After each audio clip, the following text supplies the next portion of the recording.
Certo, è competenza nostra quella della mobilità, di migliorarla o di renderla più sicura. Quindi certo le porte dell'assessorato sono sempre aperte. L'assessore Grigoletto apre le porte del suo ufficio e invita i residenti di Via Riello a scrivere un'email segnalando i problemi della strada a pochi passi dal centro storico di Padova. Alcuni cittadini ieri si erano rivolti a Rete Veneta per segnalare la pericolosità della via a senso unico dove le auto sfrecciano a tutta velocità.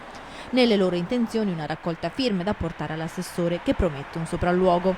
Utile anche la stampa in questo caso e quindi la televisione, e farò un sopralluogo su Veriello. A parte che la conosco benissimo, quindi bisogna capire se la velocità delle autovetture per colpa di pochi, voglio dire, si crea il pericolo per molti, quindi faremo le dovute valutazioni come settore mobilità. I residenti preoccupati per gli ultimi incidenti che si sono verificati chiedono dei dissuasori oppure maggiore presenza di segnaletica stradale. Il dissuasore lo vediamo utile solamente in situazioni limitatissime del territorio comune di Padova.